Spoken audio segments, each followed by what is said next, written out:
listener production. A warning. This episode contains references to sexual violence against women and children. If you or someone you know needs help, dial 1-800-RESPECT, 1-800-737-732. If you're in Australia and you're in immediate danger, dial 000. People were afraid. So many police force involved, probably more than 50,000 interviews.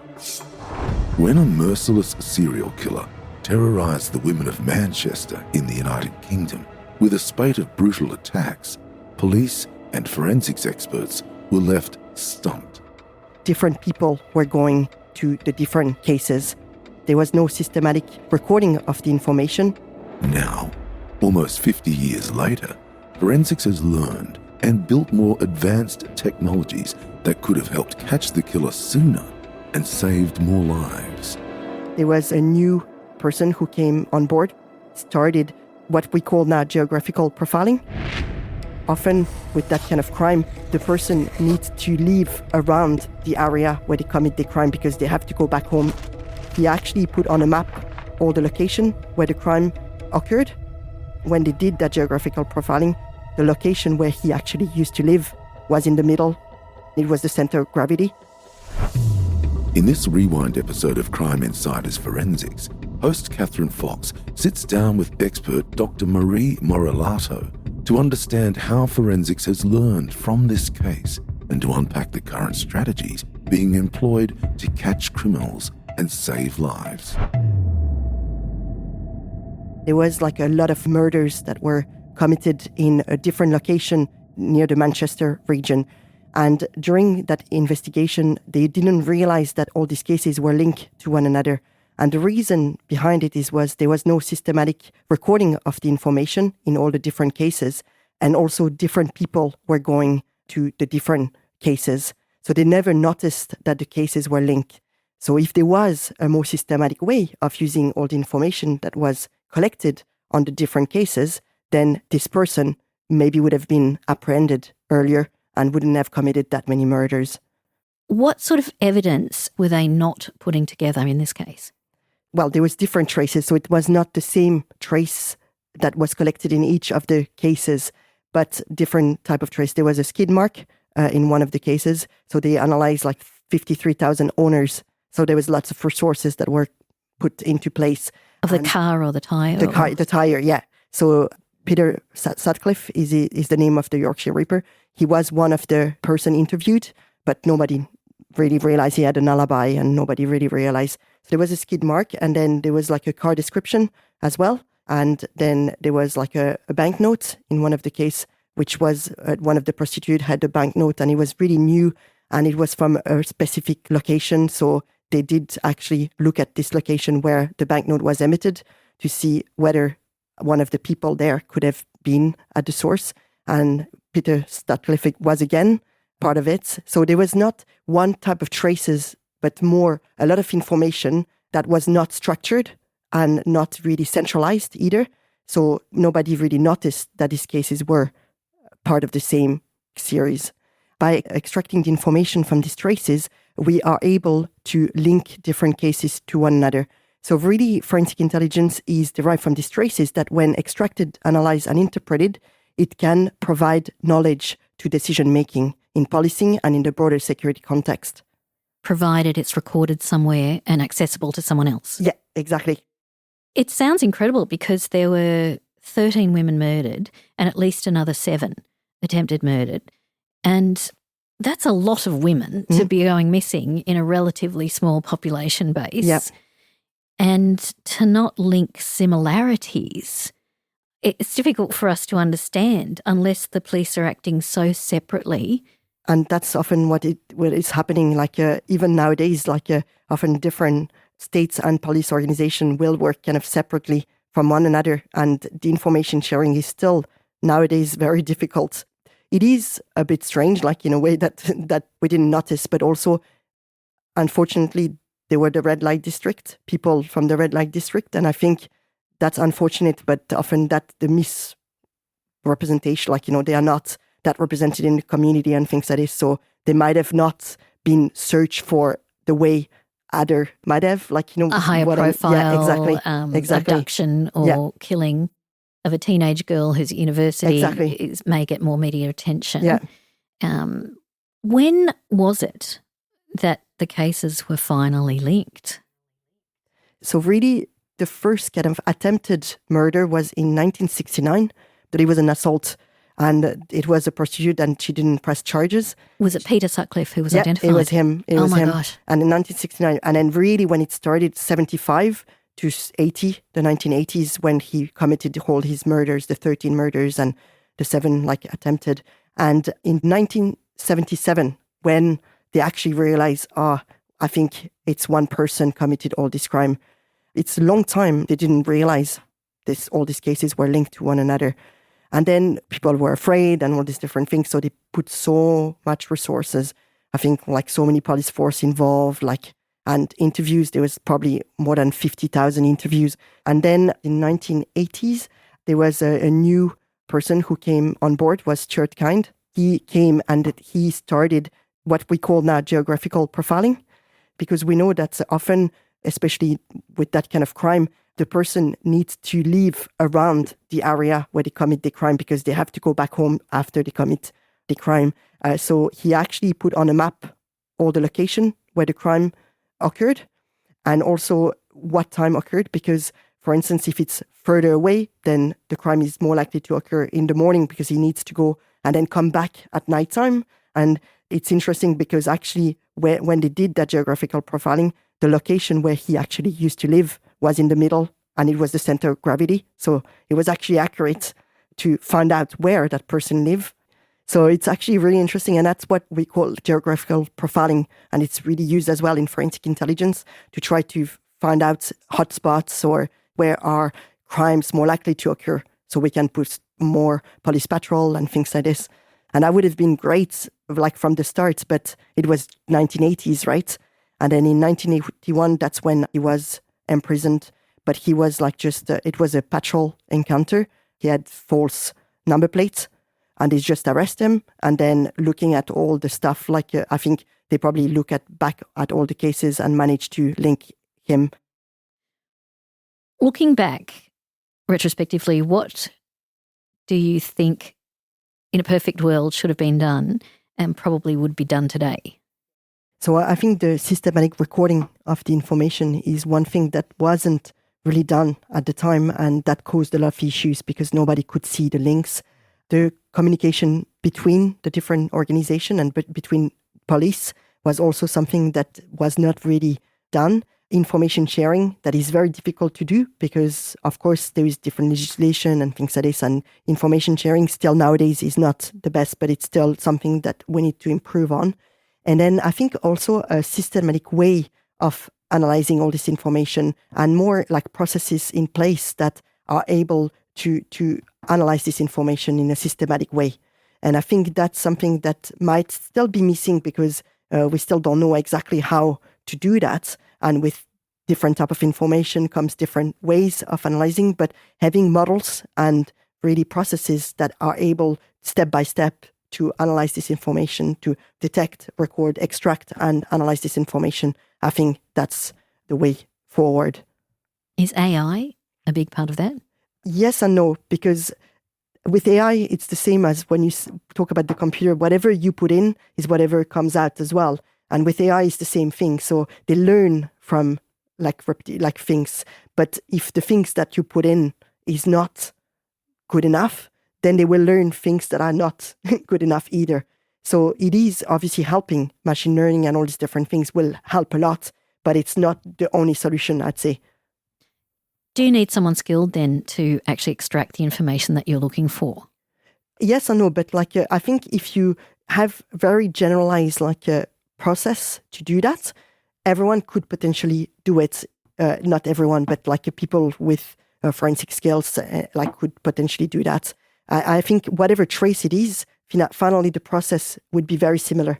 It's just the trace is different, but the process that you will put in place, what kind of characteristics you extract, etc., how you compare them, this kind of stuff would be very similar.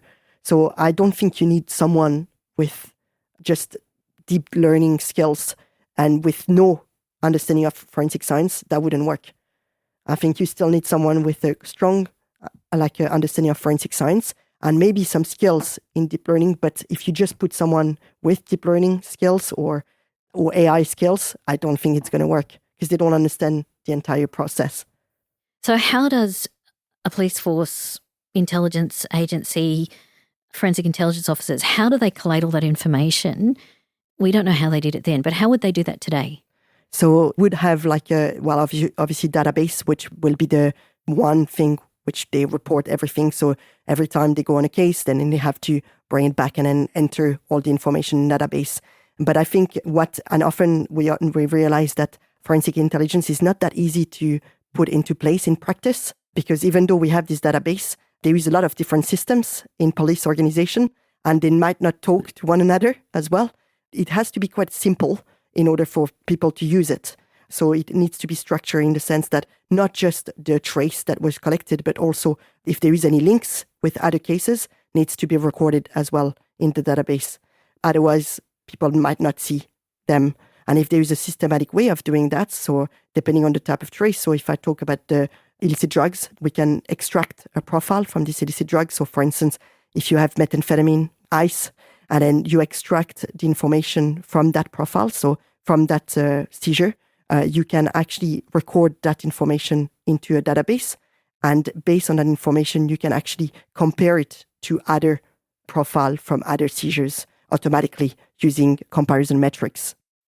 Are you comparing the exact combination of chemicals that have been used, the percentages? Yeah, so it's more relative intensity. So for instance, you've got a methamphetamine seizure and you take a specimen from it and you analyze it using different chemical analysis. But if I take, for instance, one of the most common one, then you've got a profile of impurities. And that can tell you how the specimen was made, how the drug was made. So it's kind of like intrinsic to the laboratory that make the drug. In terms of how it was made, what do you mean by that? The chemistry, chemical combination, how do you then relate that to a laboratory? There is a lot of different ways of doing it. Depends on the type of drug. But if you take methamphetamine, which is only synthetic drug, so it doesn't come from a plant, in comparison to cocaine, for instance, there is going to be a laboratory and they will use a precursor. So a material that is not illegal, not always illegal, and they use that with other chemicals and they do a reaction between the two, and that will form your specimen on methamphetamine. So the way the reaction is made and the way that they do the reaction will impact on the final product. These are the people making it? Yeah, the people making it. So then the final product will have different impurities depending on how they were made and which laboratory made them. Everyone almost like has their own fingerprint chemical composition. Exactly. And often if it's made by the same laboratory, they will have less variation. So we can look, if we have two different seizures coming from different location, we can actually link them to one another based on the impurity profile. So if you have two different drug seizures and you collect large amounts and you chemically analyse those, you can actually relate them like a family tree to the common source. Yeah, exactly. Yeah.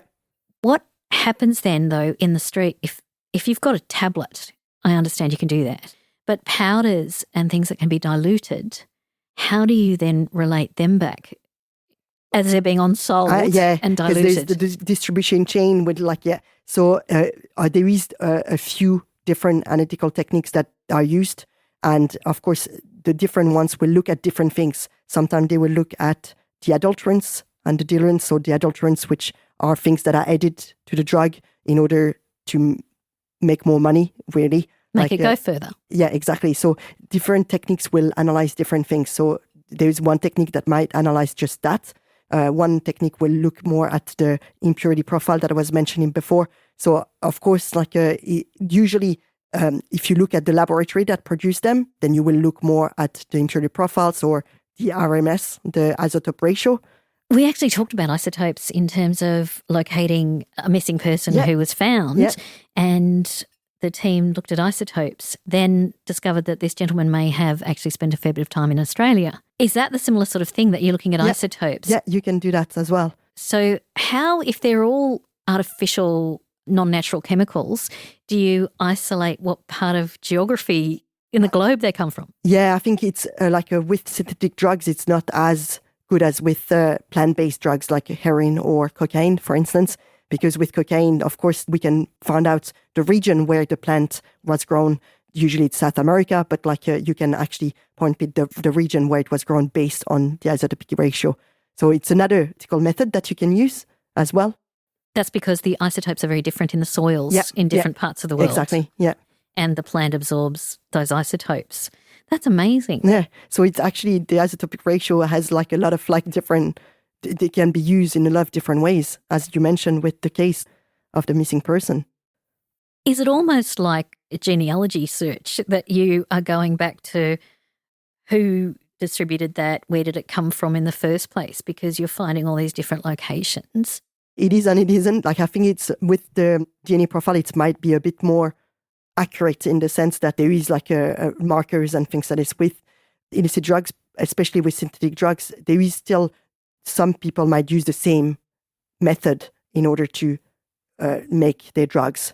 So it might sometimes be hard to actually point it to one laboratory unless this laboratory does something very specific in comparison to genealogy, where you can actually, the profile is actually quite strong, right? And it's very different from one person to another, even though within the same family.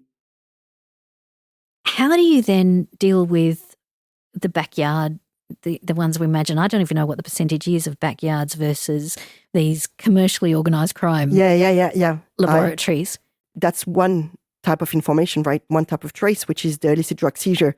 But you've got lots of other information that you can use. So if you actually use that systematically, that tells you, okay, here is a cluster of interest. Maybe in this cluster of interest, you've got lots of other information that you could use in order to find out who are the people involved, what are they doing, how they are organized, and etc. So telephone communication, a lot of police information that I don't have access to, but police would have access to. I know that the police for marijuana crops in houses and often look at hydroponic stores and sales, but also sudden spikes in electricity bills, because obviously they're using a lot more electricity 24 hours a day than the houses surrounding them. Sure, that's true. And that's one way to investigate. That's a very crude way, but it's also a very big flag. There is that, and the wastewater could also be a potential avenue. I don't know if you heard of wastewater analysis. You might have heard of it during COVID, because COVID, they were using that tool in order to see where are the COVID cases and where the COVID location and things like this. So they do very similar thing with illicit drugs, where they analyze wastewater in different sewage treatment plants around Sydney or around Australia to understand drug consumption, especially for when you want to do messages like health messages. Maybe one health message for everyone might not be sufficient, right? But looking at the different location, what different type of illicit drugs are actually consumed, then you might target the health messages a bit better to that particular region. And I think going back, looking at wastewater, and if we look at, for example, the precursors that are commonly used to make drugs in the wastewater, we could potentially also point in location where there is high number of that particular chemical that is actually found in the sewage treatment plant. So that could indicate that there is some location that are actually making some illicit drugs. Would you have more water waste from where the laboratories are based, or is it from consumers? It's usually from consumers, but you never know if things go down the drain. They will still end up in the sewage treatment plant. But we're usually looking for metabolites, so things that were metabolized in the body. What poor person has to go and test the sewage? Yes. Yeah, I know it's like... Does everyone put their hand up and say, not me? Initially, that was actually, we would put a bags or something, like an entrance of the sewage treatment plant. So just so everything comes in. But now there's a systematic way, and they have I don't actually know exactly how it works, but I'm sure it's not someone who goes there and then do it manually. Does that mean then that you could collect data on what suburbs are the highest users of what particular illicit drugs? Yeah. For example, in Sydney, is it a surprise what areas use more cocaine, for example? Well, not really a surprise. Like sometimes we know, like a kind of like we think that's what is happening, and there might be more seizures of cocaine in the northern beaches or something, and more like seizures of methamphetamine in Marlborough region. And then with the wastewater, you actually confirm a little bit what we kind of know, but at least like this is confirmed. You actually, that's what we observe. So you can look at the demographic for various drugs, it does differ. Yeah, it does differ. From suburb to suburb. And I think really looking back, not just for in a forensic science point of view, but for health, I think it's important to know that as well, because we can really trigger the messages in a better way if we know exactly what is consumed and what is the problem in that particular area. Then the health messages for the community are much better informed. In terms of collecting all of that information, what do you then do with it? So, for instance, if we talk about the illicit drugs, and we've got lots of different sources of information that we can use to understand drug market, to have a better understanding. And illicit drug seizure is one of them. So usually the police are the custodian of that knowledge, if that makes sense. They have all the seizure information. They ask the laboratory to analyze them, and they have all that. So it's within the police. Then the wastewater, it's a separate entity. So that's actually the problem. How do you combine them all in order to really do something that could be very beneficial? And I think there is no really one answer, because it's all different source and all different type of information. So being able to combine them all is actually quite a challenge. At the moment, there is no one system that is able to combine them all. When we did it, we did 3 different catchments around Sydney, one in the north, one in the southeast, and one in the southwest. And what we noticed different pattern, like in terms of drug consumption. So in the north, more cocaine use. In the south, especially east, more methamphetamine. And what was interesting as well, we looked for the weekly pattern to see if there was this weekend effect. So for this different type of drugs, for instance, you can see an increase during the weekend because it's a party drug. And for cocaine, you can see that for MDMA, so the ecstasy, you can see as well this weekend effect. So there is more consumption during the weekend. But with methamphetamine, it's actually constant. It's very high consumed the entire week. So it's actually quite interesting, because that means that it's not just a recreational. Yeah, exactly. It's something that is actually used by people on a daily basis. In terms of distribution, that's actually a giveaway as to where police should be targeting certain areas if they're looking at clamping down on specific drugs. Yeah, exactly. Yeah. Instead of like having a one thing fit all, like I think it is different. And I think for especially, I know we think about forensic science like related to the law and things like this, but I think especially with forensic intelligence, it's more than just the law. It's also to understand patterns and try to disrupt and prevent criminal activity, but also prevent harm to the population. And I think with this kind of stuff, you actually might be able to prevent further harm, because we know that people are going to consume drugs, right? They're not going to stop consuming. So having just a law enforced drug policy is not going to be enough. So we need to find other ways to even prevent like the harm that is caused by the consumption of illicit drugs. And maybe wastewater is one type of like understand better where different drugs are consumed and what targeted messages we can actually do. Coming up, Marie helps to process an unusual print left at a crime scene that linked numerous crimes. You've got experience with robberies and looking for pattern evidences again. Can you talk about one case in particular? It's a case in Switzerland where there was 2 burglaries, and there was a crime scene examiner who went into these burglaries, and the first thing that he noticed is an ear mark on the door, because depending on the modus operandi, burglars might just act differently, right? And one way of knowing if there is any activities inside is to put the ear into the door to listen inside to see if there is any noise. And what he noticed, there's the ear mark and there's a line like just above the ear mark. And when he went to the second burglary, they noticed the same pattern, like the same ear mark with this little line. And that was a little bit unexpected because they've never really seen that. They always see ear marks, but never with this line. But because there was these 2 cases, he was like, oh, okay, maybe they're actually linked to one another based on that really unique earmark with this line. And because he was like, see, if it is series, there might be other cases that we might have missed that were part of the same series. So retrospectively, he went back and he observed that there's 3 other cases that had the same earmark with this line. And it was hypothesized that the person was wearing a cap at the time. And that's why the line was the cap. And so there was like now 5 burglaries that were kind of linked based on this earmark. And often what happened is with series, it is often difficult to get the first cases that are connected to one another. But once you notice that, then it's easy to go back retrospectively to see if you missed any cases, and that was the case here. And then based on all these different cases, you can consolidate your modus operandi. You can also consolidate the type of traces, because maybe on one of the burglary, you might have found a biological trace that returned a DNA profile that you were not aware if you only take one case at a time. So if you only get one burglary at a time and you don't notice any link, then you wouldn't have managed to see that. Then, because they were aware of that series, they told all the police in that region, and they noticed more and more of these cases with this line. So there was like 18 cases, and then they noticed that actually maybe it's much broader because it was becoming quite big.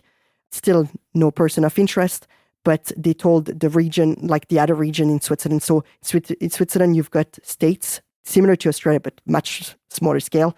You've got 26 states, and they're very close to one another. So they told the other states as well. So they shared the information. They shared the information, exactly. So in comparison to Yorkshire Ripper, which was not done, because they have a recurrent meeting that they do between police force every month, where they share information about shoe mark, about earmarks, about this type of crime, serial crime. And once they did that, I think there was at least like 30 cases that were linked. And in one of the cases, they managed to get a DNA profile from the cheek, and that returned a person. And this person was actually linked to all the cases in one go.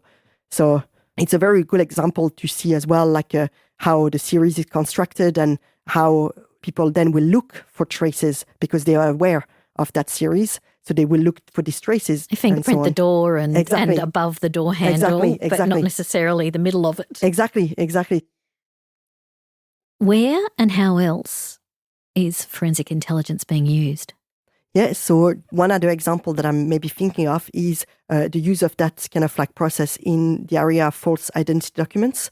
We've got a colleague in Switzerland who is working in the police force, but also at university, and he actually developed the entire process for false identity documents.